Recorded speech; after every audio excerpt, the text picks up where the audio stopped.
En Segunda de Reyes, capítulo 5, vamos a leer el versículo 1. Ven.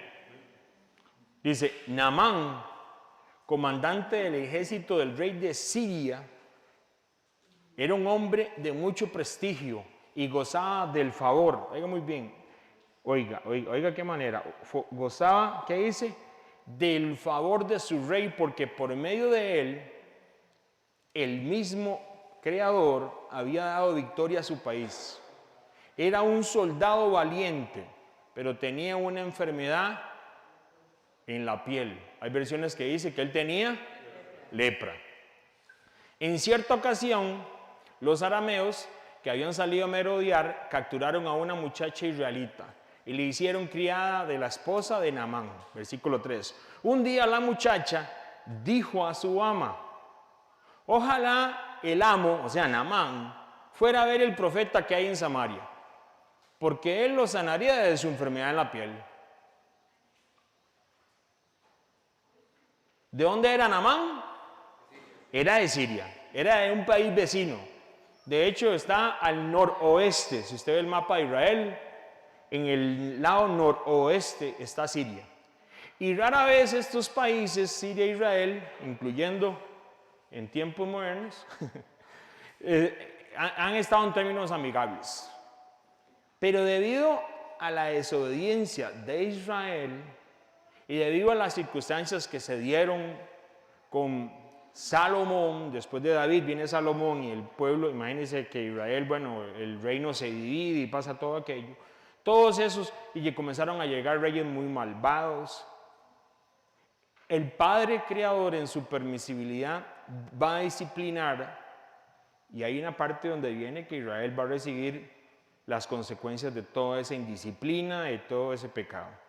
Entonces, el Padre permite a Siria que incursionen a Israel, sobre todo el reino del norte, en este caso, que eran las 10 tribus que estaban en el norte, e incluso que se poblara el reino del norte, o sea, aquellas 10 tribus, con gente de otras tierras.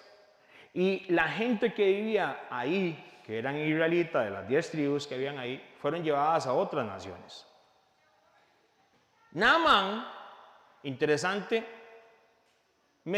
tiene como mucho a favor. Dice que era un hombre de mucho prestigio, gozaba del favor del rey. Y interesantemente dice que por medio de él, el mismo Creador, nuestro Padre Eterno, le ha dado victorias a su país, siendo él de Siria. Era un soldado valiente, pero lo que él tenía, no sabemos en qué grado lo tenía, era devastador. Era una cuestión de lepra, lo que significaba que tenía una enfermedad. La lepra era horrible, en aquel tiempo incurable, y que lentamente lo podría llevar inclusive hasta la muerte. La lepra era algo terrible, ¿verdad? Entonces, tenemos eso para entenderlo, para iniciar. Naamán fue a contarle al rey, vea lo que dice en el versículo 4, lo que la muchachita israelita le había dicho. Qué interesante. Y el rey de Aram, dice algunas versiones, el rey de Asiria le respondió, bien, puedes ir, yo le voy a mandar una carta a ese rey de Israel, al rey de Israel. Y así Naamán fue, oiga lo que llevó, 10 talentos de plata, 6,000 ciclos de oro y 10 mudas de ropa. Y no la compró una paca loca, dijo el otro. La carta que le llevó al rey de Israel decía, oiga lo que llega, la parte, digamos, qué interesante, porque y cuando las personas no conocen cómo las cosas se dan y todo el contexto de lo que tal vez aquella muchacha le estaba diciendo, oiga lo que decía la carta. Cuando te llegue esta carta, versículo 6, verás que el portador es Naamán, uno de mis oficiales. Te lo envío para que lo sanes de su enfermedad en la piel. Ahí está, vaya, sánelo. Como si fuera una gripe, ¿eh? Al leer la carta del rey de Israel, se rasgó las vestiduras y él exclama, ¿y acaso soy yo, Dios, capaz de dar vida o muerte, para que este hombre me pida sanar a uno con su piel enferma? Fíjese bien que me está buscando pleito. Él pensaba como que le estaba haciendo algo. Versículo 8. Resulta ser que aquí salta el profeta que todavía no se sabía quién era. Versículo 8. Cuando Eliseo, el hombre de Elohim, de Dios, se enteró de que el rey de Israel se había rasgado las vestiduras, le envió este mensaje: ¿por qué está usted tan molesto?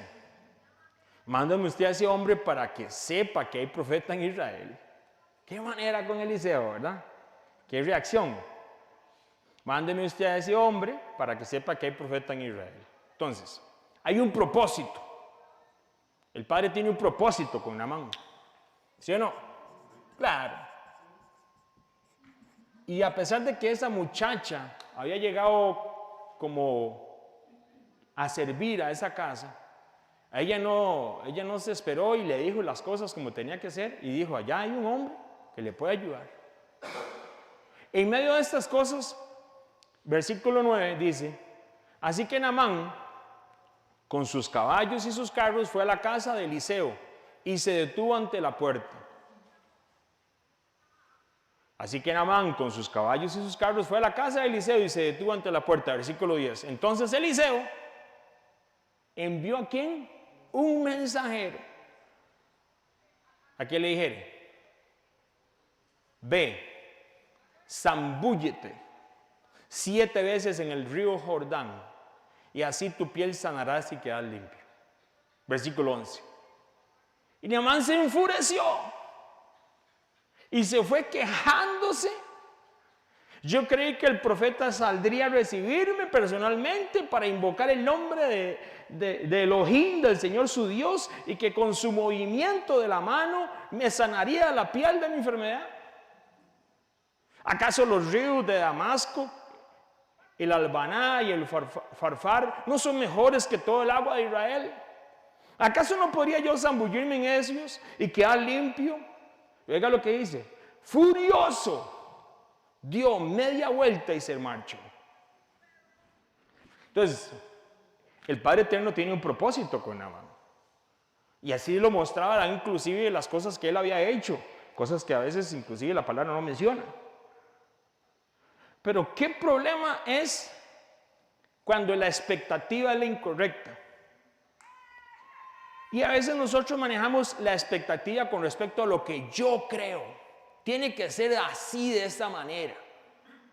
Y en esos momentos se muestra que Naamán, en medio de estas cosas, está teniendo un poquito de orgullo. Claro, hay orgullo. Hay orgullo de varios tipos. Entre ellos un orgullo nacional, de nacionalidad. En medio de estas cosas, el orgullo le ganó a Naamán y pensó que las cosas iban a suceder a como a él le parecía. Él creyó que el profeta saldría a recibirlo personalmente. Oiga muy bien, era un hombre de reino, ¿verdad? Y él pensó que iba a salir, uy, llegó Naamán, hay que salir, hay que buscarlo, ¿verdad? Y vea qué increíble. Vea, porque dice, vea con el plan, o inclusive la parte de la sanidad, ¿verdad? O las cosas, Naamán se las venía pensando ya. Dice, vea lo que dice el versículo 11, yo creía, al final dice, que con un movimiento de la mano me sanaría la piel de mi enfermedad. O sea, hasta eso lo tenía metido en la mente. Qué interesante, ¿verdad? Porque a veces, en medio de las circunstancias que comienzan a hablar la palabra del Señor, estamos viendo que Naamán mismo está haciendo piedra de tropiezo para que el propósito del Padre se lleve en la vida de él. Nada más. No hay una segunda persona, no hay una tercera persona, es lo que hay en mi mente que puede impedir que se haga de acuerdo a la voluntad del Padre, porque yo creo que tiene que ser así. Todavía, como dicen, even worse, todavía peor, cuando me han enseñado de una manera incorrecta que las cosas tienen que ser así.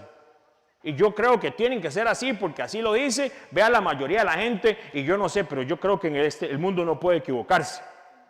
¿O sí se está equivocando el mundo entero? La mayoría, con un montón de cosas. Y que saldrán a la luz y siguen saliendo a la luz, y usted ve. ¿Y si estaba equivocada la mayoría?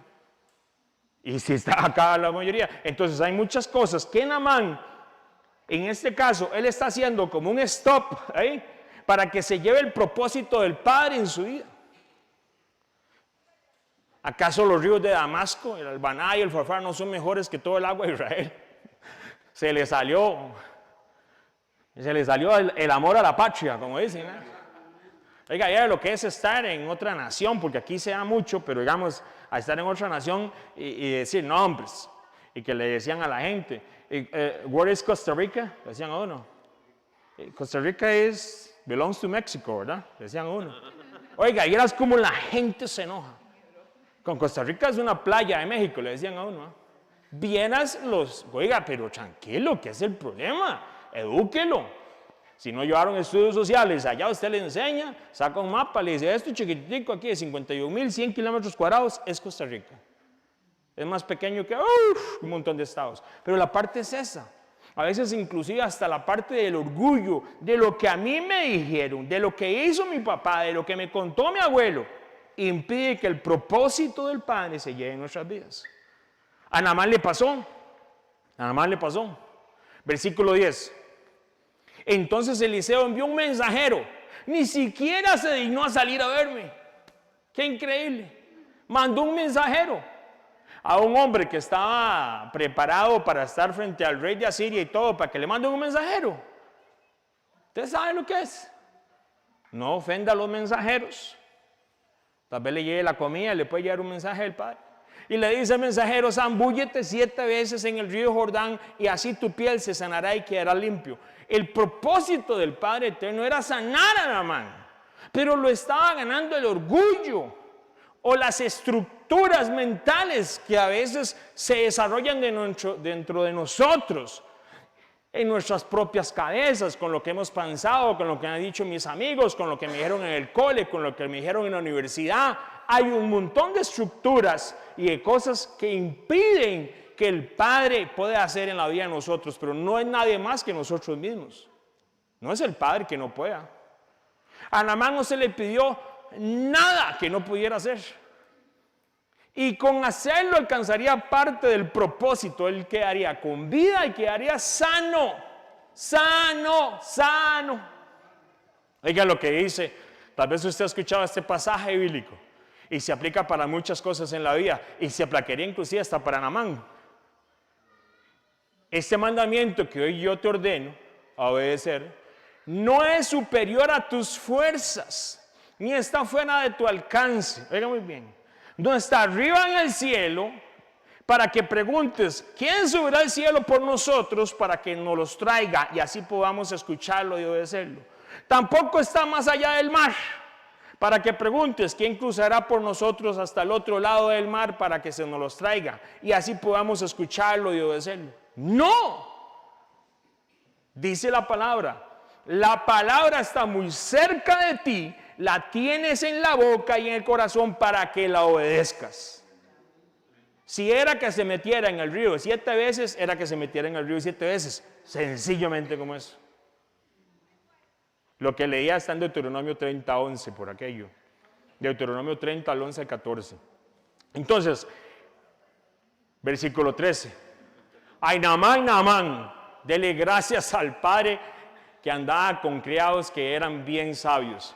Vea lo que dice en Segunda de Reyes, capítulo 5, versículo 13. Amén. Entonces sus criados se acercaron para aconsejarle. Sus criados. Ahí tuvo humildad, ¿verdad? Y le dicen, Naamán, Señor, dice esta versión, si el profeta le hubiera mandado a hacer algo complicado, usted no le habría hecho caso. Si acaso no le hubiera mandado algo bien complicado, usted no le habría hecho caso. Vea qué interesante. Con más razón, si lo único que le dice a usted es que se zambulla y así quedará limpio, ¿qué hay problema con eso? Versículo 14.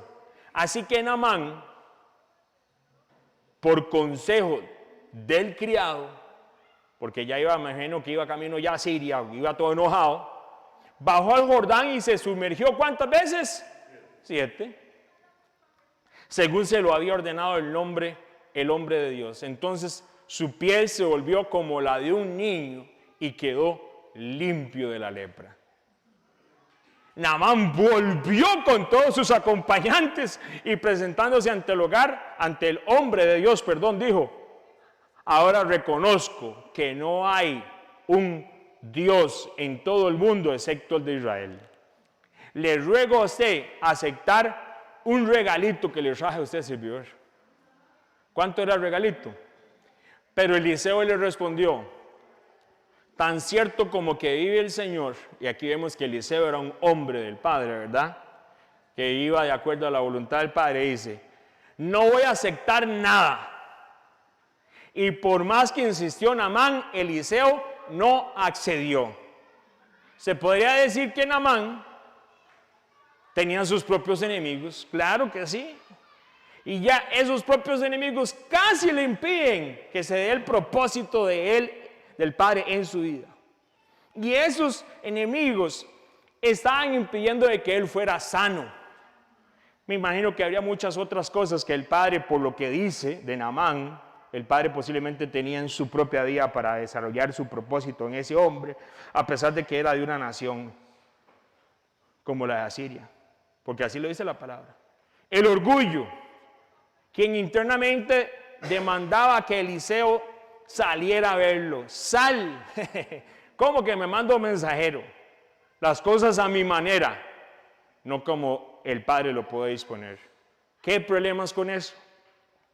Y si las cosas no salen a la manera que nosotros pensamos, el no obedecer instrucciones, porque cuestionaba lo que él debía de hacer, de acuerdo a lo que el hombre le debía decir. Tenía que ser en el Jordán y 7 veces, así de sencillo. Naamán superó a estos dos enemigos por un consejo que se le dio, y en medio de las cosas se terminó cumpliendo la voluntad del Padre, y así se cumplió el propósito de sanidad en su vida. Pero estuvo así de que no se cumpliera, porque ya iba camino a Siria. ¿Podemos impedir los propósitos de Dios en nuestras vidas? La pregunta. ¿Podemos impedir los propósitos del Padre eterno en nuestras vidas? Entonces vea lo que dice: el propósito del Padre eterno era sanar a Naamán. Claro que sí. Pero en medio de estas cosas, a Naamán no se le pidió que no pudiera hacer nada que estuviera al alcance de él. No se le pidió nada extraño. Y ahí vienen las cosas. Qué interesante, porque en medio de estas cosas hay gente que usted los ve y que hacen un montón de cosas que no son ni bíblicas, pero las hacen. Y digamos, ¿qué te digo? Es extraño, porque a veces es inclusive chocante escuchar a la gente y dice: vea la fe con que lo hacen. Eso no es fe, eso es ceguera espiritual. Vea lo que hacen. Es que vea, se van arrodillados y hacen y se rompen. Vea qué fe, eso no es fe. ¿Quién dice que dice el Padre que usted tiene que romperse las rodillas o hacer cosas que no están de acuerdo a la Escritura? Eso no es fe. Ahora hay que tener tanto cuidado con las cosas que uno dice, porque le chequean a uno la enseñanza, y con todo lo que uno habla le pueden apiar hasta inclusive la enseñanza, en las aplicaciones. Pero digamos, hace unos días atrás había hacen una cuestión, otra gente que no cree en lo que la palabra de Dios dice, para no mencionarlo, y entonces ¿qué es lo que pasa? Se meten en ayunos, los deportistas, y Europa, como está totalmente ya igual, prácticamente ya no pertenece a los europeos, dijo Lord Shaw, ¿verdad? Y hasta en los deportes y todo, y la gente dice: vea qué ejemplos esa gente. ¿Cómo que qué ejemplo? Si están haciendo cosas en contra, y no son ni siquiera cosas que la palabra de Dios avalaría, porque pueden estar pensando que ayunan no sé cuántos días y no sé qué cosas. Vea cómo tratan a las mujeres, vea cómo tratan a los niños, vea el trasfondo de las cosas, y entendamos que aunque parezca fe, porque la gente dice: vea, es que vea la fe con que lo hacen. Eso no es fe. Obedecer lo que el Padre nos dice para el propósito, eso es emuná, y emuná significa obedecer la instrucción del Padre. Eso es diferente, y el Padre no nos va a pedir cosas ni allá al otro lado del mar, ni que están lejos. En medio de estas cosas podemos ver algo también para terminar esta parte de Naamán, que Naamán era un hombre, Eliseo era un hombre definitivamente que le servía al Padre Eterno. Vea lo que dice. Luego Naamán volvió con todos sus compañeros y presentándose ante el hombre de Dios dijo: ahora reconozco que no hay Dios en todo el mundo excepto Israel. Le ruego a usted aceptar un regalo de su servidor. ¿Sabe cuál era el regalo que le traía? 10 talentos de plata, 6,000 ciclos de oro y 10 mudas de ropa. Y Eliseo le vuelve y le dice: no lo voy a tomar. No accedió Eliseo. Y nosotros debemos de recordar lo que dice la palabra de Dios, porque de acuerdo a lo que dice la palabra de Dios, dice la palabra que por los frutos los conoceréis. No porque la gente se caiga ni para allá, ni para acá, ni porque hagan un montón de cosas raras. Por los frutos. Y en medio de estos nos resalta un pasaje bíblico en el Nuevo Testamento que el mismo Pedro dice: que tu dinero perezca contigo. Contestó Pedro: porque has intentado comprar el don del Padre Eterno con dinero. Reconozca en medio de la enseñanza cómo es un hombre que definitivamente es ministrado por el Espíritu de Dios y honra al Padre Eterno. No va a estar recibiendo, dinero o regalos simplemente porque ellos piensan que esa es la manera de ser recompensados aquí en la tierra, cancelado. Al ver, dice la palabra, Simón, que mediante la imposición de las manos de los apóstoles se daba el Espíritu Santo, estamos hablando de él en Hechos, le ofreció dinero y le dijo a Pedro: denme también ese poder para que todos a quienes se les imponga las manos reciban ¿qué? El Espíritu Santo. Eso está en Hechos capítulo 8. Los dones, como lo dice bien claramente Pedro: has intentado comprar el Dios con dinero. Eso es totalmente equivocado. El hecho que le digan: venga, ofrende para que reciba un don o algo, eso no está en la palabra del Señor. Los dones no se compran, los dones no se negocian. El Espíritu Santo da los dones conforme a su gracia y su bendición, así el Padre lo tenga destinado a la vida de cada uno de nosotros. Eso es diferente. Y en medio de estas cosas es interesante porque recordamos esa pregunta que le hizo aquel hombre a Naamán, y vea lo que le dice, porque a mí me causa bastante, me llama mucho la atención. Le dice: si te hubiera mandado a hacer algo complicado, usted no lo habría hecho. Vea cómo está el mundo, ¿verdad? Porque en medio de la santidad y la hermosura de la palabra, las cosas del reino del Padre Eterno no son cosas extrañas, no son cosas raras. No es nada algo que, como decía en Deuteronomio, no es nada que usted tenga que ir al otro mar allá, o que tenga que cruzar no sé a qué lugar para conseguirlo. Eso es mentira. Hay gente que viaja a otras naciones porque dicen: vieran la unción de esa gente allá en Chile. Y yo le digo: al Chile, mi hermano, y van y revientan tarjetas y se van para Chile porque tienen que ir a Chile a recibir una unción, porque es el movimiento que está de moda. Mi hermano, tenga mucho cuidado. El Padre dice muy claramente que estas cosas no se consiguen ni viajando al otro lado, no están lejos de nosotros, están al alcance de nosotros. Y de acuerdo al propósito del Padre, muchas cosas que nosotros anhelamos en el Espíritu se harán en el tiempo del Padre y de acuerdo a su voluntad. Y de acuerdo a su palabra y lo que dice el Padre, no lo que yo piense. Es que yo tengo que llegar, como se lo hemos contado, y tal vez alguien no haya escuchado el testimonio y se lo vuelvo a contar, un fumador de no sé cuántos años. Y entonces yo decía: pero ¿cómo hago para dejar de fumar? Parches, chicles y un montón de procesos más que no sirvieron. Entonces me decía mi hermano, pero ¿por qué no lo somete al Espíritu Santo y ora? Y yo venía llegando, yo no sabía que eso se podía hacer.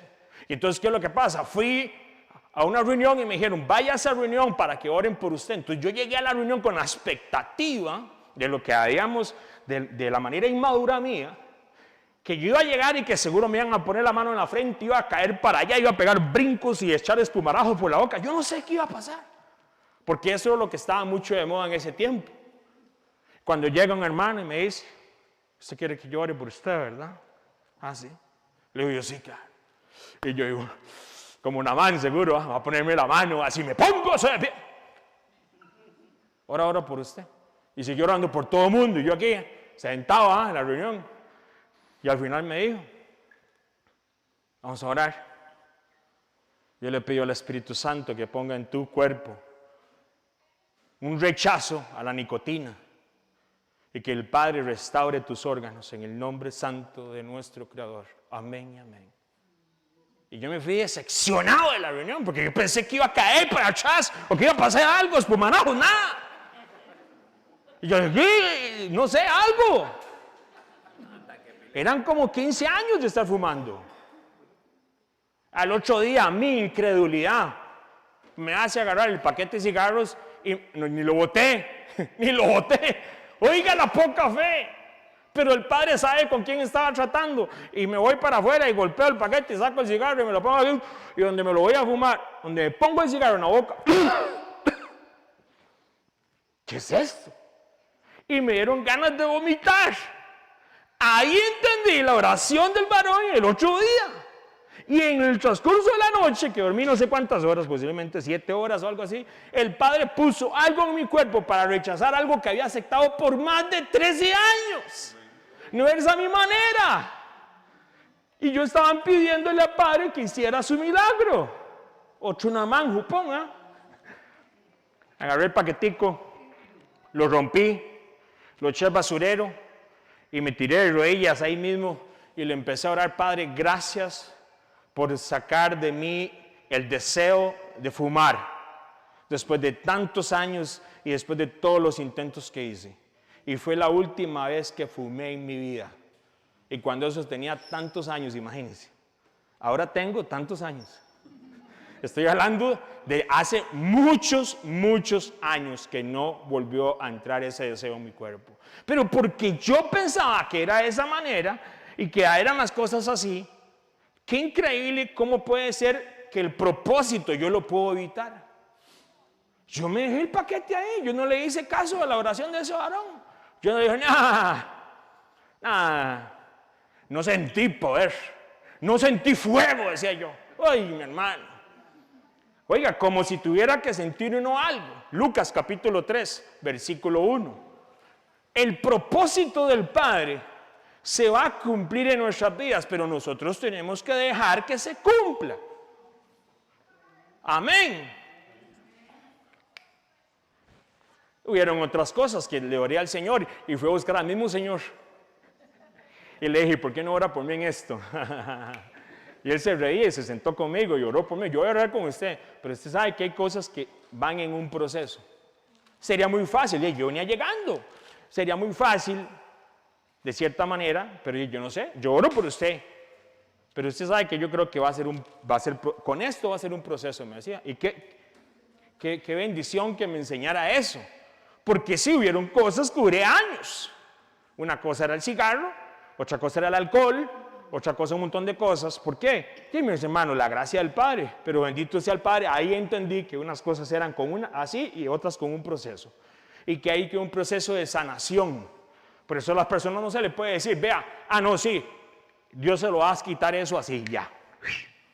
Dejémoselo que el Padre haga las cosas. Lucas capítulo 3. Versículo 1, en el año, dice, 15º del imperio de Tiberio, César, siendo gobernador de Judea, Poncio Pilato y Herodes, tetrarca de Galilea, y su hermano Felipe, tetrarca de Iturea, y de la provincia de Traconite, oiga muy bien, y Lisanias, tetrarca de Abilinia, versículo 2, y siendo los sumos sacerdotes Anás y Caifás, viene palabra del Padre Eterno a Juan, hijo de Zacarías, en el desierto. Y él fue por toda la región contigua al Jordán, predicando el bautismo del arrepentimiento para perdón de pecados. Versículo 4. Como está escrito en el libro de las palabras del profeta Isaías, que dice, voz que clama en el desierto, Preparad el camino del Señor, enderezad sus sendas. Todo valle se rellenará y se bajará todo monte y collado. Los caminos torcidos serán enderezados y los caminos ásperos allanados. Y verá toda carne la salvación del Padre. Versículo 7. Y decía a las multitudes que salían para ser bautizadas por él: oh generación de víboras, así con mucho amor, ¿quién os enseñó a huir de la ira venidera? Versículo 8. Haced pues frutos dignos de arrepentimiento y no comencéis a decir dentro de vosotros mismos: tenemos a Abraham por padre, porque digo que Dios puede levantar hijos de Abraham aún de estas piedras. Y ya también el hacha está puesta a la raíz de los árboles, por tanto todo árbol que no da buen fruto se cortará y se echará al fuego. Versículo 10. Y la gente le preguntaba diciendo: ¿qué haremos? Versículo 11, y respondiendo les dijo: el que tiene 2 túnicas, dé al que no tiene, y el que tiene que comer, haga lo mismo. Vinieron también unos publicanos para ser bautizados, y le dijeron: maestro, ¿qué haremos? ¿Cómo le dijeron?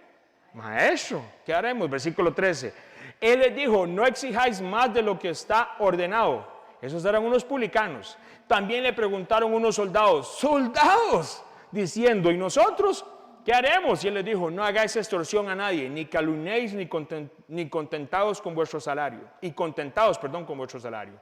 Versículo 15. Como el pueblo estaba en expectativa, oiga muy bien como dice esta versión. ¿El pueblo estaba qué?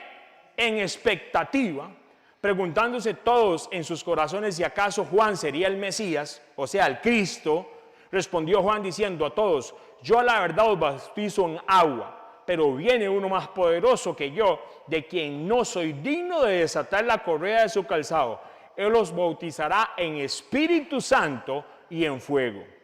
17. Su aventador, ¿se acuerda lo que es el aventador? Está en su mano y limpiará su era, recogerá el trigo en su granero y quemará la paja en el fuego que nunca se apagará. Hasta ahí llegamos. Lucas comienza el relato y comienza a hablarme quiénes son los gobernantes que afectaban el lugar donde él vivía. Había un gobierno, por decirlo así, que cubría las naciones. Por eso él empieza. Lucas, cuando usted lee Lucas es muy detallista en muchas cosas y el relato es característico en ese rigor de decir nombres y decir cosas así específicas para satisfacer una comprobación, se dice, o verificación futura. Lucas tiene unos detalles que los historiadores no pueden decir absolutamente nada, como diciendo, esos.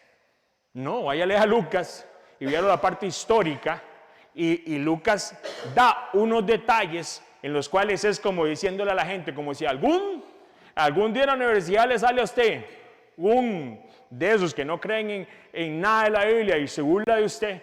Lucas da unos detalles que son esenciales para entender que el Evangelio históricamente cumple con un montón de requisitos y se puede dar cuenta usted, aunque usted fuera un ateo, de que el Mesías, que Jesucristo, que Yeshua estuvo en la tierra en el tiempo indicado que lo dice la palabra de Dios. Porque hay mucha gente que dice que esos son cuentos. No, cuentos son los que ellos dicen. Por eso habla de Tiberio, César, Poncio Pilato, Herodes, Felipe y luego menciona a Lisanias. Es muy importante a la vez también, porque él menciona algo muy importante para entender lo que va a pasar y lo que está pasando con Juan el Inmersor, Juan el Bautista. Dice que en ese tiempo eran sumos sacerdotes, ¿quiénes? Anás y Caifás. ¿Cómo que Anás y Caifás eran sumos sacerdotes? ¿Cómo que ya teníamos 2 sumos sacerdotes? Y dice que en ese tiempo vino la palabra, ¿a quién? A Juan, hijo de Zacarías. Resulta ser que él está mencionando a Zacarías también, porque Zacarías era un sacerdote. Y en medio de estas cosas, podemos comenzar a ver y analizar que el sacerdocio tenía un papel vital en la adoración, la expiación de pecados, por supuesto, y la representación del pueblo ante el Creador en el templo. Pero según la historia, y usted lo puede ver, el sumo sacerdocio se corrompió a tal punto que se convirtió en un monopolio. Entonces, el sacerdocio era, de cierta manera, ministrado por un número reducido de prósperas familias. ¿Sabe a qué pertenecían ellos? Ellos pertenecían a una secta que se llamaba los saduceos. Ellos eran saduceos. Entonces, esta secta ni siquiera creían en la resurrección. Entre las cosas que ellos creían, es que no se puede decir que era una rama de una creencia, no, es que ellos eran una secta. Ellos no basaban en lo que creían en la escritura, en el Tanakh, no, ellos no creían nada de la palabra, ellos tenían sus propias creencias, ciertas cosas, aquí sí, y todo atrás. Y no hacían nada, oiga muy bien, estos sacerdotes saduceos, entre ellos, tenemos aquí en Anás y Caifás, no hacían nada en contra que les pusiera en peligro su sacerdocio. Entonces, ellos no hacían nada que le molestara, que pudiera molestar al gobierno. ¿Cuál era el gobierno? Es el gobierno mundial, a Roma, que amenazaba su posición. Ellos eran sacerdotes, pero donde venía el gobierno y les decía, haga esto. ¿Qué hacían los sacerdotes? Eran como haciendo lo que el gobierno decía que les dijera. Qué interesante. ¿Usted cree que había santidad en un sacerdocio así? ¿Usted cree que se cumpliría ellos las cosas que el Padre Eterno tenía establecido cuando ellos hacían, según sus creencias, primero que nada, su secta, y luego hacían conforme a lo que decía el gobierno? Oiga muy bien, ¿qué es lo que sucede? Si usted comienza a ver, de hecho hay un libro, si usted lo quiere apuntar, que se llama La vida en los tiempos de el Mesías, de Jesús, que colecta información de un montón de historiadores. Y entonces se dice que este hombre que se llama Anás, oiga muy bien el negocio que tenía. No tenía una venta de Pollolandia. No, se equivocaron. Era un acaparador de dinero. ¿Y sabe qué hacía? Controlaban las ventas de las ofrendas. Oiga muy bien, ¿cómo?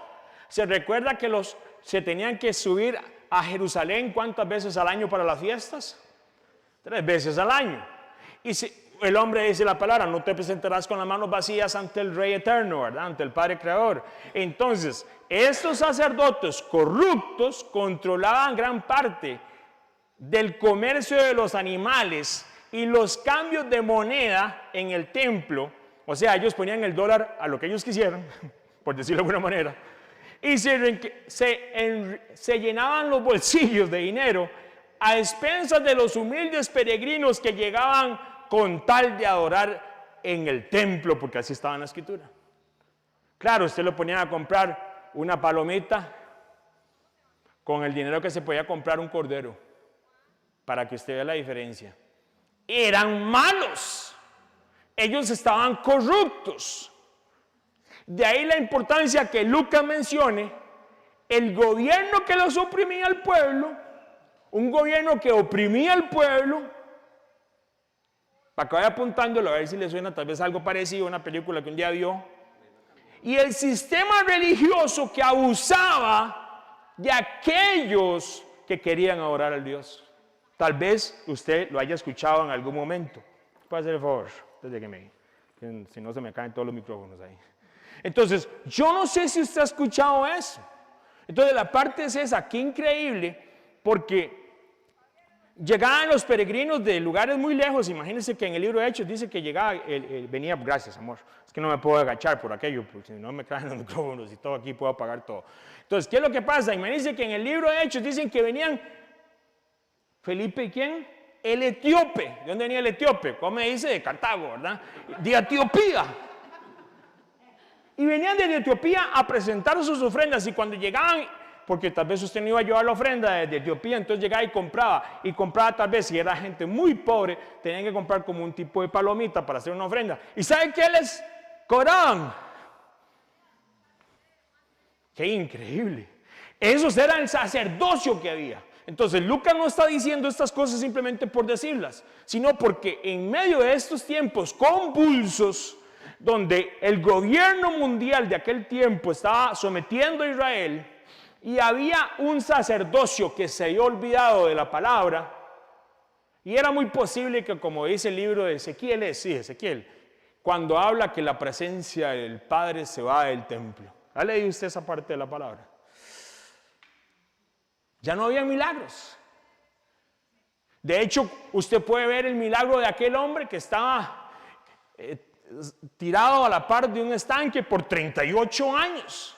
¿Por qué no ocurrían milagros ahí en el templo?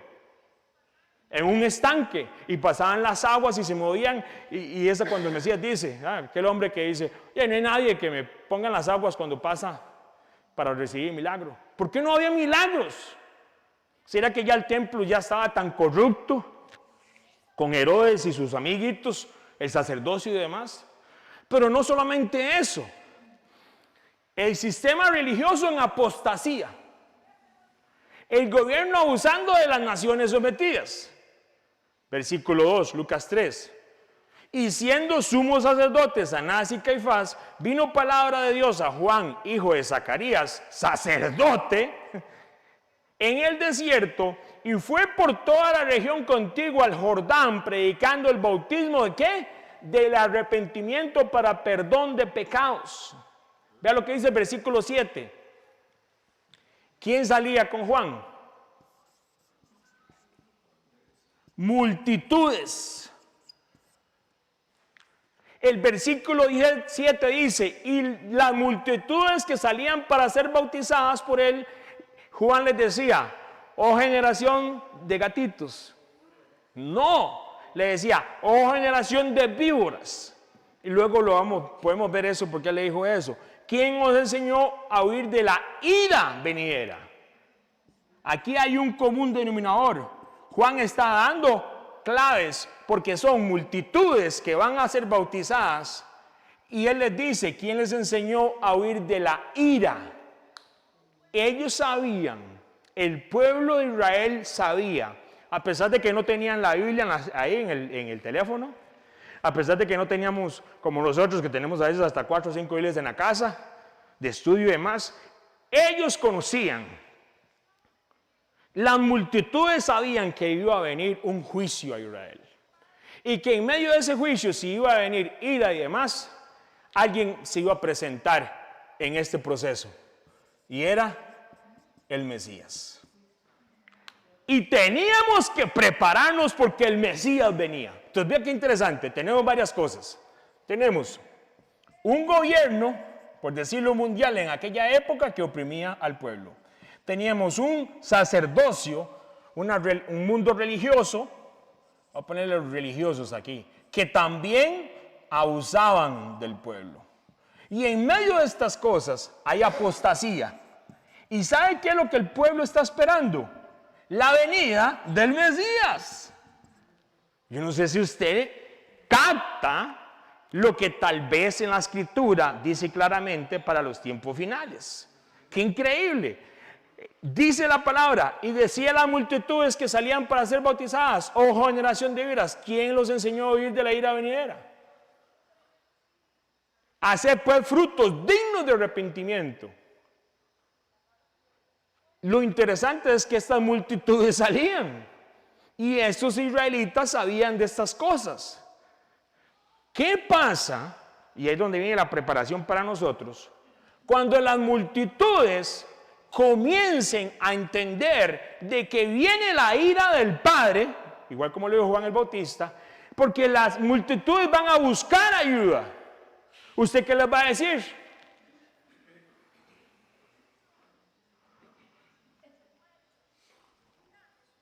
¿Qué les vamos a decir a ellos? Vean, mi hermano, JC, bienvenido. Bienvenido sea. Venga, siéntese aquí. Tómese un cafecito. Y nosotros tenemos que prepararnos porque nosotros tenemos que llevarlo al Evangelio del Reino.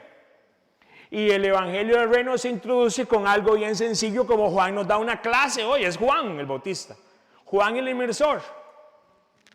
Y él les dice, arrepentidos. Yo le diría, con amor, sáltese la parte que dice generación de víboras.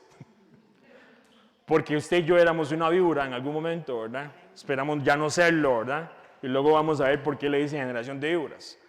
Pero ¿qué le dijo Juan el Bautista? Arrepentidos. Ahora, usted no tiene que esperar que lleguen las multitudes para enseñar esto. Ya usted puede llevarlo porque ya sabemos que el gobierno mundial, ya están sucediendo ciertas cosas, el mundo religioso está en la apostasía y resulta ser que bíblicamente con todo lo que está aconteciendo, pareciera que el Mesías, bíblicamente, ¿verdad? Hablando de todo, viendo todas las profecías, desde Génesis hasta Revelation, pareciera que Él viene pronto. Entonces usted debería estar listo porque a nuestros hijos los tenemos que preparar con esto. ¿Qué pasa si en el colegio comienzan a decirle a mis niños o a mi familia, ¿qué le digo? Se quieren arrepentir. Vea, haga la oración conmigo. Yo abro mi corazón. ¿Sabe? Yo entiendo que con la boca se confiesa y todo el asunto. Juan nos da un ejemplo claro que le dice que a la gente hay que decirle, arrepentidos. Arrepentidos. Viene la parte, frutos dignos de arrepentimiento, ¿sí o no? Pero Él les dijo, en esta parte viene lo que se conoce como el bautismo. ¿Cómo? Viene un juicio a la tierra y lo único que tengo que hacer es que yo tengo que sumergirme en el agua y arrepentirme de los pecados y presentar frutos dignos de arrepentimiento. No puede ser. Tiene que hacer algo más diferente. Por una manga. Hay gente que no cree que para los tiempos finales lo que tenemos que enseñar y que tenemos que enseñar a la gente es el proceso de Juan, porque el Mesías lo predicó también. Hay que llevar a la gente al mikvah tevilá, que significa bautismo, llevarlos al agua, para que se arrepientan. Eso es una representación pública de que ahora yo sigo el Mesías. Pero la gente que le dicen, repita conmigo, yo abro mi corazón. No, yo entiendo que con la boca se confiesa, pero es que eso no es lo que dice la Escritura. Usted tiene que llevar a la gente de acuerdo a lo que enseñó Juan el Bautista. Resulta que aparece el Mesías. ¿El Mesías qué? Se bautizó. El Mesías, Yeshua. ¿Y qué hicieron los discípulos? Se fueron hacia la gente. Repita después de mí. Yo abro mi corazón. No, los discípulos bautizaban a las personas. Llevaban a la gente a la inmersión. Por eso es cuando llegan y le dicen, los discípulos de aquel que se llama Yeshua en hebreo, están bautizando gente. Le dice Juan, ya llegó el tiempo más bien donde yo, ¿qué hice? Yo baje para que él crezca. Déjelos. Y en medio de estas cosas, entendemos que son cosas que hay que hacer para la salvación eterna. Es lo que dice la Escritura. Entonces, hacer pues frutos dignos de arrepentimiento. Juan advirtió contra la confianza en los méritos de ser descendencia. Porque oiga lo que les dice. Y no comencéis a decir dentro de vosotros mismos, tenemos a Abraham por padre, porque os digo que Dios puede levantar hijos de Abraham aún de estas piedras. Juan le advirtió a esa generación que tenían mucha confianza en que eran descendencia. Yo soy descendiente de Abraham. Hoy en día nos enfrentamos cuando llevamos a la gente al evangelio, a gente que dice, no son descendientes de Abraham. No, pero dicen, yo lo hice cuando estaba chiquititico, pequeñito, yo no ocupo eso. Ahora, viene otra parte. Hay gente que dice, yo lo hice en un campamento de jóvenes. Ok. Y uno dice, que es salvaje, que ya hizo el mikvah tevilá y todo. ¿Y qué hizo? Y no. ¿Y qué le explicaron del bautismo? Que tenía que meterme al agua. Y que después del agua yo salía del agua y ya. Ahora soy una nueva criatura. Suave, suave. Nunca te mencionaron que teníamos que arrepentirnos. Y que después del arrepentimiento usted tenía que dar frutos dignos de arrepentimiento. Ahora, ¿quién da esos frutos de arrepentimiento? La persona. The Holy Spirit, ¿eh? El Ruach HaKadosh, el aliento de vida, el soplo que el Padre pone en nosotros, para que usted y yo seamos parte de la familia, de la sangre del Mesías, que se derramó aquella sangre. Las personas tienen que arrepentirse, y ningún fruto sale de mi fuerza. Yo aquí, tratando de dar un aguacate. Ningún fruto sale de nosotros. Los frutos vienen del Espíritu Santo de Dios. Y la gente dice, ¿pero qué hace el Espíritu Santo de Dios? ¿Qué es eso? En inglés le dicen ghost, imagínense. Toda la gente asustada, mi hermano. Y viene la parte donde nos enfrentamos, donde tenemos, oiga muy bien, brothers and sisters, aquí presentes, tenemos multitudes que no saben absolutamente nada de lo que es hacer arrepentimiento, bautismo en agua, menos recibir el Espíritu Santo de Dios. Multitudes. Y la gente dice, ay, no, mi hermano, es mucha la gente que necesita escuchar la palabra que Juan el Bautista enseñó y el Mesías. Y nosotros, como buenos discípulos, la vamos a predicar. Pero es que tenemos una gran cantidad de gente cristiana y de todas estas organizaciones en Costa Rica. Sí, pero la palabra de Dios escasea. Y a ellos nunca les explicaron que tenían que entrar al agua, arrepentirse y después de eso presentar frutos dignos de arrepentimiento. Nunca se los explicaron. Nunca. ¿Pero por qué se bautizó? Un día le decía yo a un muchacho, la gente que tal vez igual están aquí y no me conocen, pues yo estuve un tiempo allá en Estados Unidos y había un montón de grupos, había un montón de jóvenes, y por un tiempo aproximado, del 2003 al 2000, ¿qué? No sé, 7 años o algo así, con jóvenes. ¿Y qué decía la gente? Y yo le decía, ven, usted ya está, ya se metió al agua y todo. Sí. ¿Y por qué lo hizo? Sí, porque todo el mundo lo hace. Y porque era una actividad de jóvenes y sí, era demasiado cool, man.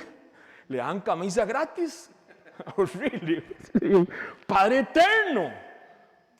Y viene la parte, con todo el respeto, ese muchacho no tiene la culpa. Tiene la culpa la organización. O la persona que lo discipuló y que simplemente jala al agua. Ya, vámonos. Las multitudes acudían porque era un tiempo profético, pero Juan los llevó en el proceso que ellos tenían que entrar en el agua, tenían que ser bautizados en el Mikvat Tevilá, pero vean que muy bien claramente, es lo que le dice Juan, yo los bautizo a ustedes en agua, pero el que viene detrás de mí los bautizará ¿en qué? En el Espíritu Santo y en fuego. Y entonces todo el mundo, fuego.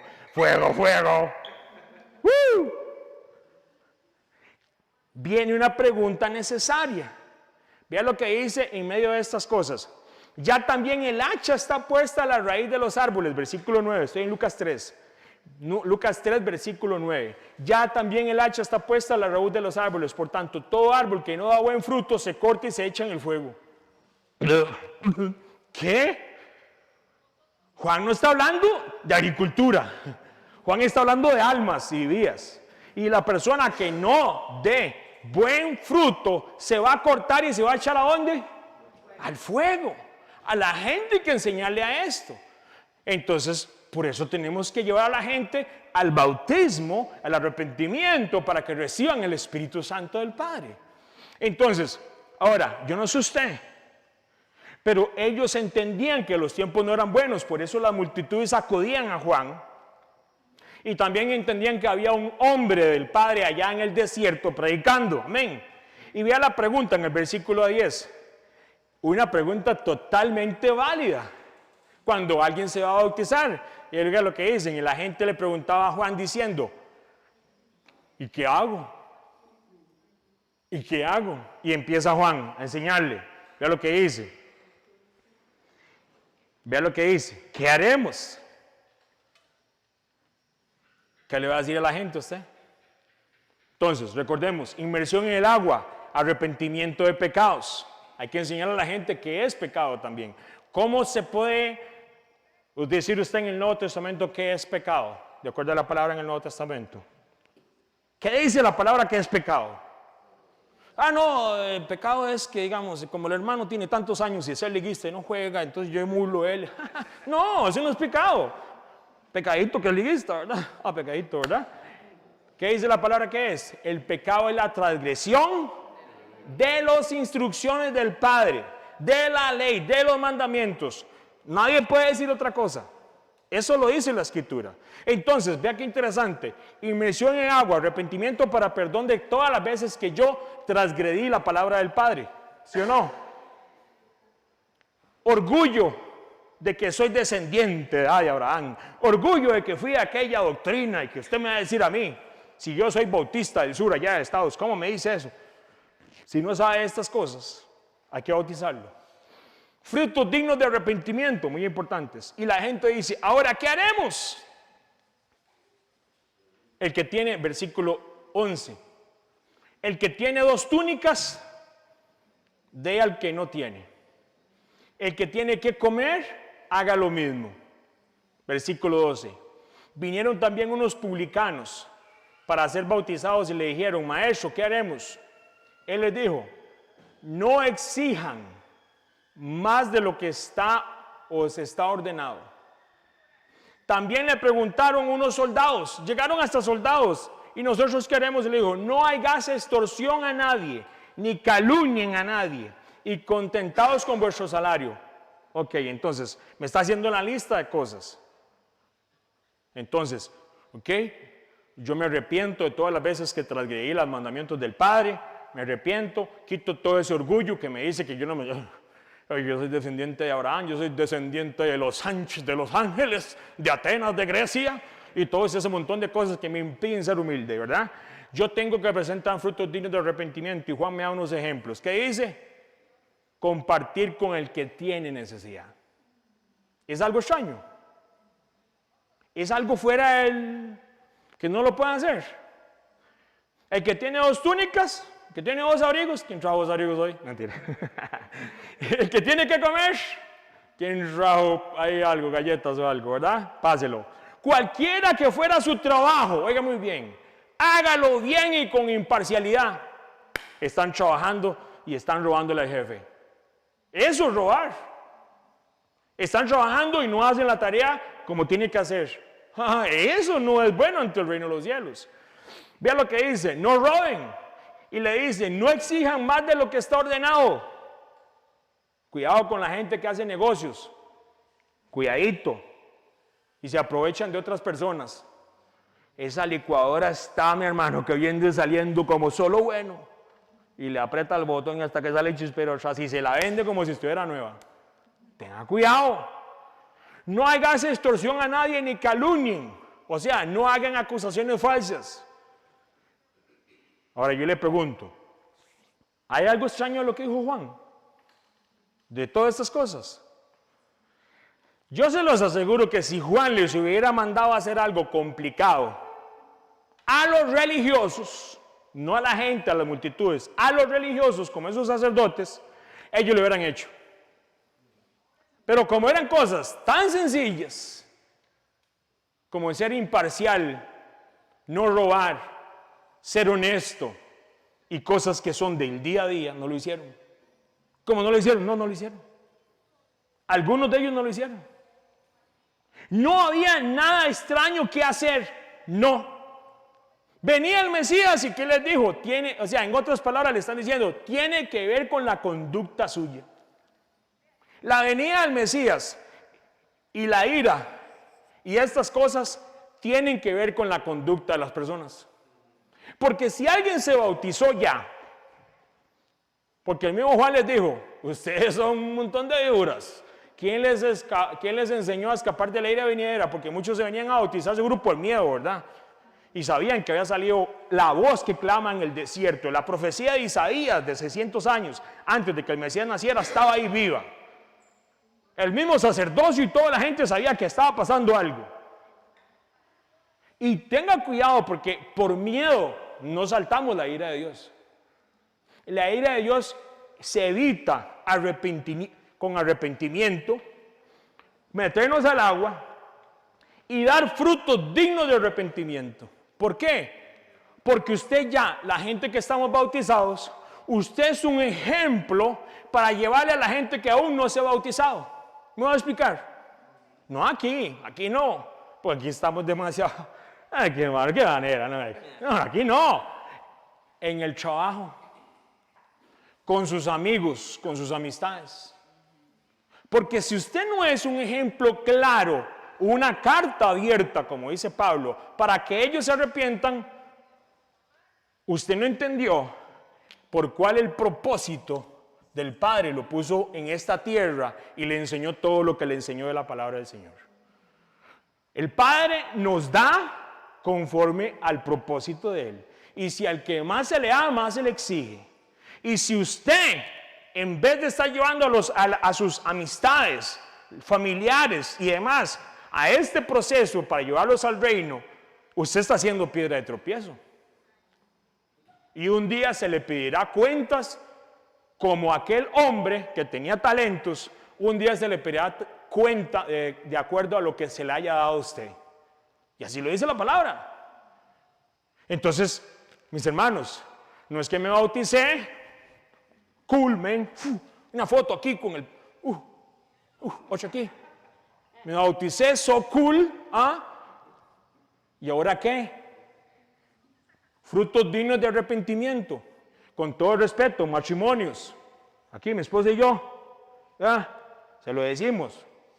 No puede ser que nosotros, habiendo metido allá en el río Reventazón, digo el otro, ¿verdad?, para bautizarnos, y que nosotros sigamos o tengamos una conducta como perros y gatos en la casa.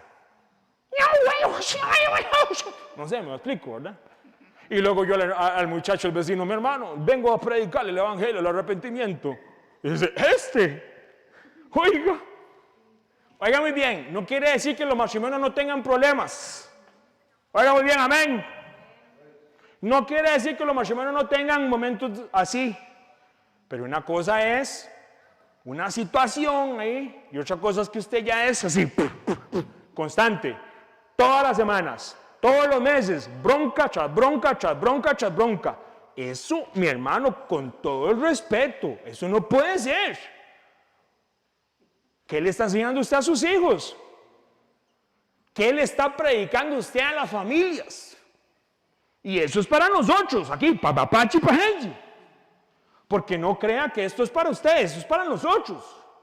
Yo tengo que presentar y ser un representante del reino aquí en la tierra, en el matrimonio, cuando vaya a la soda, cuando voy a jugar fútbol, que por cierto soy muy malo, cuando voy a jugar básquet, cuando voy a estar con mis amigos, cuando estoy con mi familia, con todo el mundo, usted no se desconecta.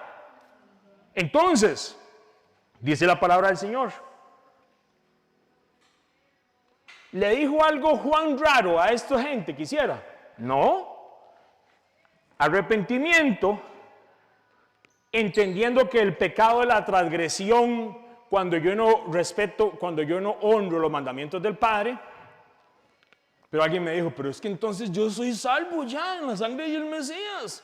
No me venga a decir eso. Y empiezan así. ¿Cómo es eso, mi hermano? Salvación es una cosa. Pero la salvación en Yeshua, en nuestro Jesucristo, la sangre del Señor nos abre una puerta. ¿Sabe cómo se llama esa puerta? Es el camino de la santidad. ¿Sabe por qué? ¿Sabe cómo lo dice Pedro? Pedro dice, sean santos porque yo soy santo. Y lo que quiere decir santo, porque por aquello, ¿verdad? Porque a mí me pasaba cuando me decían, usted tiene que ser santo. Lo primero que se me venía a la imagen era un muñeco así de yeso, ¿verdad? Y con unas candelas abajo. Santo significa, oiga lo que significa santo. Y sí, a mí me pasaba eso. Alguien dijo, ¿cómo puede ser? Santo significa apartado, separado, escogido. Oiga lo que es usted. Usted es apartado, usted es separado, usted es escogido para que camine de acuerdo a lo que el Padre dispuso en la Escritura. Y luego entonces yo me bautizo y entiendo que tengo que venir en el Espíritu Santo. El Espíritu Santo. ¿Cómo que el Espíritu Santo? Dice la palabra. Ellos tenían una expectativa correcta. ¿Se acuerda a Naamán? Naamán tenía una expectativa incorrecta. Él pensaba que iba a salir el hombre de Dios y le iba a decir, ¡sánate! ¡Y levántate! Y no salió nadie. Llegó el ayudante y le dijo, váyase al río. Ah, ¿cuál río? Al Jordán, mira. Y zambúllase 7 veces. Porque, vea, venís pesadito allá de Asiria. 7 veces. Ah, del Jordán.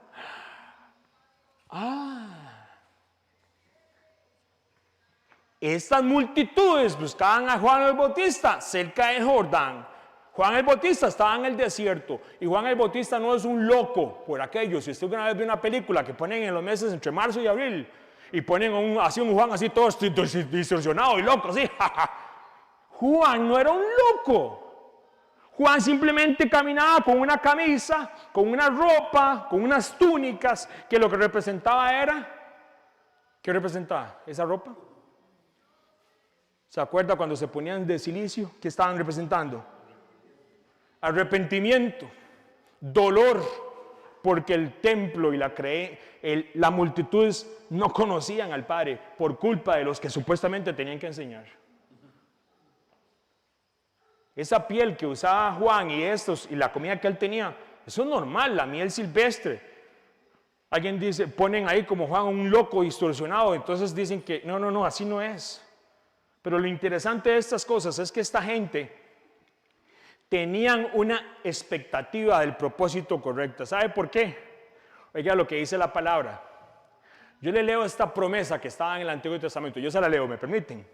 Dice la palabra, esparciré sobre vosotros agua limpia y seréis limpiados de todas vuestras inmundicias y de todos vuestros ídolos os limpiaré. Os daré un corazón nuevo y pondré espíritu nuevo dentro de vosotros y quitaré de vuestra carne el corazón de piedra y os daré un corazón de carne y pondré dentro de vosotros mi santo espíritu y haré que andéis en mis estatutos y guardéis mis preceptos y los pongáis por obra. Eso está en Ezequiel 36, si lo quiere leer es del 25 al 27 en adelante. Las multitudes venían y ellos sabían que iba a venir el Mesías y el Mesías iba a traer agua limpia y los iba a limpiar de todos esos ídolos y de todas esas cochinadas y de todo lo que hayamos creído en el pasado, y él iba a poner su santo espíritu. ¿Para qué? Pondré dentro de vosotros mi espíritu y haré que andéis en mis estatutos, guardéis mis preceptos y los pongáis por obra. Hay gente que está esperando el Espíritu Santo para caerse para atrás o para brincar o salir corriendo como un loco y pegar con todo el mundo. Hermano, con todo el respeto, hay manifestaciones que ahí yo no me meto en ciertas cosas, pero hay otras que son totalmente de las tinieblas. Y en la ignorancia del pueblo se cree que el Espíritu Santo es ¿para qué? Y empiezan con un montón de cosas raras y extrañas. Este estudio seguimos hasta para Chabot, ahora vamos para Pentecostés, ¿se acuerdan? Esto es para empezar. Usted fue bautizado en el Espíritu Santo. Porque el Padre sabía que desde el tiempo de Adán, el hombre y la mujer no podían, por la naturaleza que hay en la carne, no pueden hacer el bien. Pablo lo explica súper bien. ¿Qué dice Pablo? Yo queriendo hacer lo bueno, hago lo malo y todo ese montón de cosas. Y el Padre en su misericordia, tras de abrirnos la salvación por medio de la sangre del Mesías, ahora me ayuda para el camino de la santidad, porque Él es santo, y deposita en nosotros, y pone en nosotros, porque nuestro cuerpo, ¿qué es? Ya no. Y entonces viene el Espíritu, el Raja, ese soplo de papá, a ayudarme a hacer lo que yo no puedo, porque yo soy yo no sé usted, no se ofenda, yo soy un incompetente para agradar al Padre. Si usted se ofende, eso no es para usted, es para mí. Y entonces ahí es donde yo le digo, Espíritu Santo, yo sé, amo a mi esposa, ayúdame con esto. Ayúdame con esto, papá. Dice la palabra que tú eres un dominio, un espíritu ¿qué? De dominio propio. Cuando voy en la calle y veo aquel otro que me frena así de repente y me sale el camión de la caña que llevaba para la zafra y me atraviesa, Espíritu Santo, dominio propio. No le voy a sonar el pito, no voy a bajar la ventana. Usted no lo puede hacer en su propia flesh, en su propia carne, lo tiene que hacer en el Espíritu. ¿Cómo hago yo en el trabajo? Mis hermanos, todos mis amigos hablan malas cosas, todo el mundo.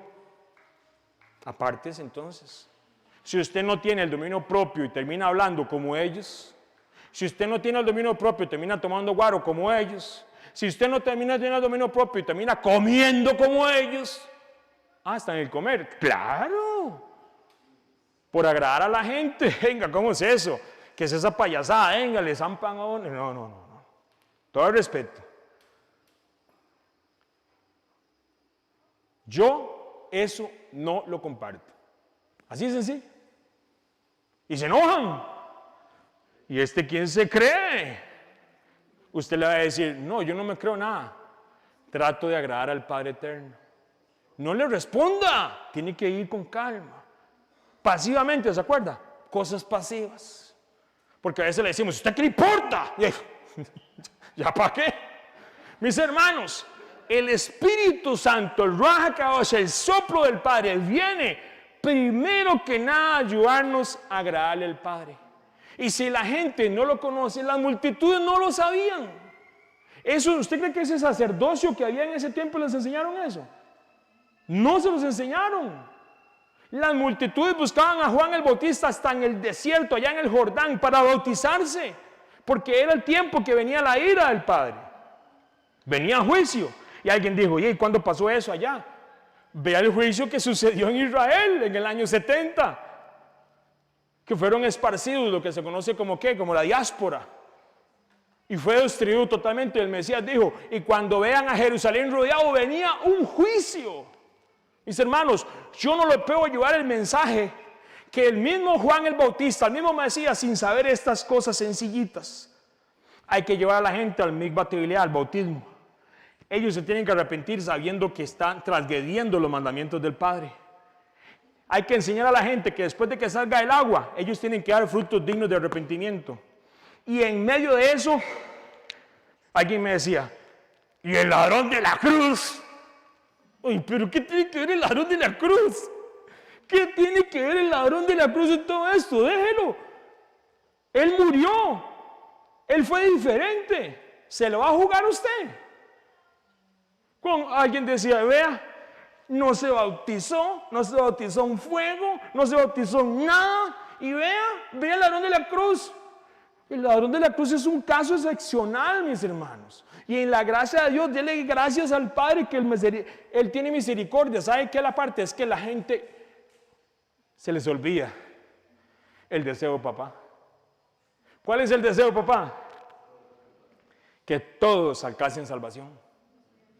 Pero ¿sabe qué? Una cosa, mis hermanos, hay un propósito de salvación para usted, para sus hijos, para sus compañeros de escuela, como para el colegio, para sus compañeros de trabajo, ahí en el gym, ahí en todo lado.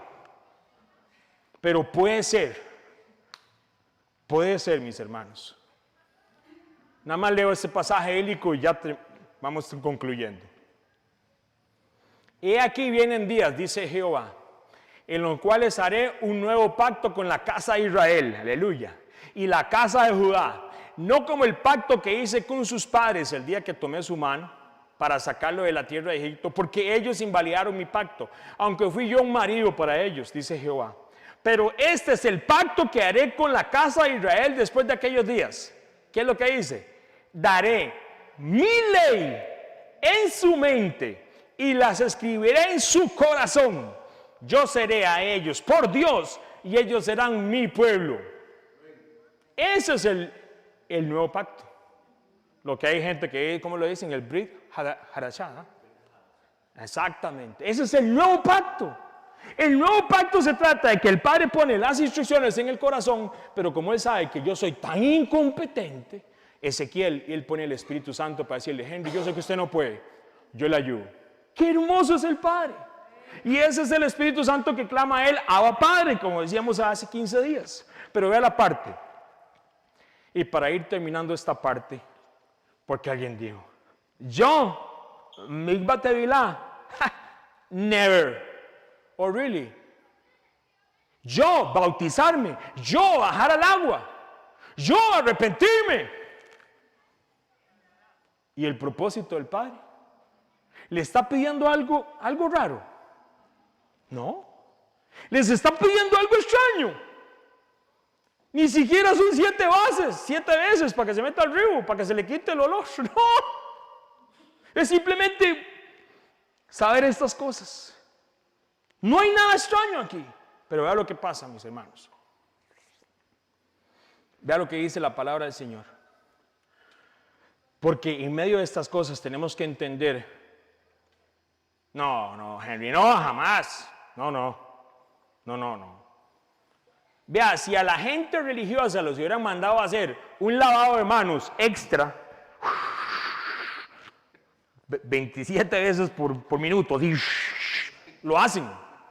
Pero como eran cosas que les tocaba el orgullo y las tradiciones, sobre todo, no lo hicieron.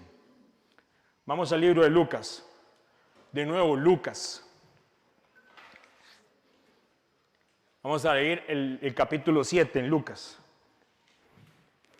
Entonces tenemos, ahora yo le pregunto a usted, si alguien quiere bautizarse, no se preocupe. A esta hora tenemos el agua temperada ahí en el río abajo. Ahí está temperada, no se preocupe. Así le dije yo al hermano, estábamos en abril era. Y era el frío que está haciendo allá en Estados. Y le digo yo al hermano, ¿y qué me impide bajar a las aguas? Ay, tenía como 5 años de estar enseñándome la palabra. No, vamos, lo bautizo. Con un compañero del trabajo, está todo asustado, así, estos locos, ¿qué les pasa? Tenemos que estar listos. Amén. Tenemos que estar listos. Y si hay que bajar allá, ¿cómo se llama? En el río, donde están los cocodrilos, ¿cómo se llama ese? En el Tárcoles, si bautizar a alguien, padre, va a quitar a todos los cocodrilos de ahí. Sí, sencillo. No, hay que estar listos, sí, mi hermano. Son multitudes las que van a venir.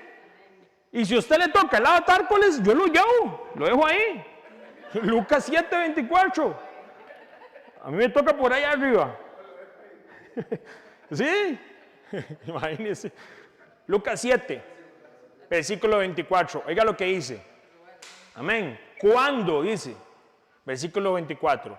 Cuando se fueron los enviados, Jesús comenzó a hablarle a la multitud acerca de ¿quién? De Juan. ¿De cuál Juan piensa que está hablando el Mesías? Juan el inmersor, Juan el Bautista. ¿Qué salieron ustedes a ver al desierto? Una caña sacudida por el viento. Versículo 25. Sino que salieron a ver a un hombre vestido con ropa fina. Claro que no. Pues los que se visten ostentosamente y llevan una vida de lujo están en los palacios reales. Versículo 26. Entonces, ¿qué salieron a ver? A un profeta. Y le dice el Mesías, sí, les digo, y más que un profeta, este es de quien está escrito, yo estoy por enviar a mi mensajero delante de ti, el cual preparará tu camino. Versículo 28. Les digo que entre los mortales no ha habido a nadie más grande que Juan. Sin embargo, el más pequeño en el reino de Dios es más grande que él. Versículo 29. Versículo 29, óigale esto. Al oír esto, todo el pueblo y hasta los recaudadores de impuestos, los que supuestamente eran los más ladrones en aquel tiempo, por decirlo de alguna manera, reconocieron que el camino de Dios era justo y fueron, ¿qué dice? Bautizados con el bautismo de Juan. Versículo 30. Pero los fariseos y los expertos en la ley no se hicieron bautizar por Juan. ¿Qué dice? Rechazando así el propósito de Dios respecto a ellos. Hay otra palabra que se usa esa palabra para propósito. Los designios de Dios con respecto a la vida de ellos. ¿Cómo? ¿Cómo? ¿Usted me acaba de leer ese versículo ahí? ¿Dónde está? ¿Ya? Pero los fariseos y los expertos en la ley religiosa no aceptaron el plan de Dios para ellos. El plan de Dios. Porque rechazaron el bautismo de Juan. La palabra que viene aquí en el griego, de nuevo, estamos leyendo Lucas. Y Lucas, la palabra que utiliza aquí, le leo el versículo 30, enfoquémonos en el 30. Pero los fariseos y los expertos en la ley no se hicieron bautizar por Juan, rechazando así el propósito de Dios respecto a ellos. La palabra se puede poner propósitos, designios. Desecharon el consejo de Dios, dicen otras versiones. Desecharon la voluntad de Dios. La palabra, si usted la quiere buscar, y hay alguien dice, pero ¿cómo? Si eso es una... Sí, esto fue escrito en griego, en la 10:12, en la Strong en el griego, la 10:12, si usted la quiere, ni lo menciona en griego porque yo soy de Grecia, pero no hablo griego. Pero ¿sabe qué significa? Es la palabra que se da especialmente cuando se refiere al propósito del Padre Creador para la salvación de una persona. Oiga muy bien, para la salvación de una persona. No se trata de algo simplemente ahí, un propósito, no, seguro luego se arrepintieron. Oiga muy bien lo que dice el versículo 30. Los fariseos y los expertos en la ley no se hicieron bautizar por Juan, rechazando así el propósito de salvación de Dios respecto a ellos. Y como yo le digo con todo respeto, yo todavía, con lo poco que he estudiado la palabra, tras de estos años que conozco al Padre, todavía no entiendo cómo hay gente que dicen que hay gente que no puede. No, ellos no perdieron la salvación. Cuando la Biblia lo dice claramente. Lucas, sobre todo lo educado que era y la manera que lo escribe es con ese énfasis. Y hay otros ejemplos en la Biblia, porque también en Hechos se usa esa palabra para salvación y está hablando de la salvación. Y me dice aquí, de nuevo, que los fariseos y los expertos de la ley no se hicieron bautizar por Juan, rechazando así el propósito de Dios respecto a ellos. Y qué interesante. Usted habla con esto hoy en día con gente y decirle, mi hermano, ¿y usted está bautizado? ¿Cómo es eso? El tema de bautizar a las personas en el agua, en el espíritu y en fuego, tiene que ser un tema que usted y yo lo manejemos así. Y que sepamos todos estos detalles. Porque si hay gente que no se ha arrepentido cerca de nosotros y usted no lleva el mensaje del Padre, tenga mucho cuidado. Igual como Naamán, el propósito del padre Naamán, casi se devolvió, ¿verdad? Los fariseos y estos escribas y estos que se creían que eran muy conocedores, dice la palabra muy claramente, rechazando el propósito de Dios respecto a ellos. Ellos lo rechazaron. Yo, bautizarme por ese hombre, loco. Hay gente que quiere que con túnicas blancas y que vengan ángeles y que bajen los ángeles y que le digan, te tienes que bautizar. No, mi hermano, no es como yo pienso, no es como la gente cree. ¿Y cómo le explico ahora esto a esa persona? Exacto. ¿Cuánta gente alrededor de nosotros, muy cerca de nosotros, ni siquiera conocen de estas cosas y están viviendo en un mundo y en condiciones que la palabra de Dios dice que la ira de Dios va a ser? Fornicación, drogadicción, alcoholismo y un montón de cosas, mentirosos, roban. Y a la gente hay que enseñarles, mis hermanos, arrepentimiento. Usted no puede seguir en esa condición. Y no justifique, con todo respeto, si es alguien que usted ama, no lo justifique. No justifique el pecado de otra persona. ni el suyo, ni el mío. Yo no puedo justificarme. Porque en medio de estas cosas, ¿acaso es algo extraño ir a bautizarnos? Y que usted se ha enseñado en esto, a arrepentirme de todas las veces que he transgredido y que he caminado en contra de la palabra del Padre. Los frutos dignos de arrepentimiento que necesito y caminar en santidad, porque soy un apartado, separado y escogido. A la gente hay que decirle, como a Naamán, dele el consejo que se devuelva. Dele el consejo porque Naamán va para el otro lado. Así hay mucha gente que tenemos al lado de nosotros y son como Naamán. El Padre quiere hacer el propósito en ellos, pero van por el otro lado porque ellos quieren que pase como ellos quieren. Hoy y en esta semana, en este día vamos a empezar esto para entender. Es apenas así un toquecito para entender de lo que es el bendito y hermoso Espíritu Santo del Padre. De lo que es ser bautizado en agua, pero también de lo que es ser bautizado en el Espíritu. Si la gente y nosotros no lo sabemos, no se preocupe, aquí estamos para aprender juntos, ¿sí o no? Y para guiar a esas multitudes que vengan al reino del Padre. Amén. Vamos a orar. Papá, te damos gracias por esta noche, primero que nada. Hoy en medio de la lluvia y en medio de ese clima, algunos hermanos por circunstancias especiales tal vez no pudieron venir. Pero qué hermoso, como dice la palabra, es estar aquí juntos, conociendo de la palabra que concierne a lo que vamos a hacer en estos tiempos finales. Hoy yo dispongo mi corazón en este tiempo para ir caminando hacia Pentecostés, para conocer y llevar a otros al bautismo, a ese bautismo que tú nos dices en la palabra. Padre, además de eso, propongo en mi corazón ser humilde y todas aquellas áreas como Naamán que me impiden recibir las bendiciones de tu propósito porque pienso que tiene que pasar esto, lo otro. Hoy, Padre, vamos a orar esta semana para reprender todas estas cosas dentro de nosotros. Está en nuestra carne. No se trata de lo que nosotros pensamos. Se trata de entender de la promesa que tú pusiste en nosotros para obedecerte a ti y guiar otros a tu palabra. Oramos en este tiempo para conocer de lo hermoso que es, primero que nada, tu salvación en ti, Yeshua. Pero también lo hermoso que tú nos pones ese Espíritu Santo, ese soplo, ese ayudador, ese consolador que viene a nosotros para guiarnos a toda verdad. Y toda tu verdad está en tu Escritura y en tus mandamientos.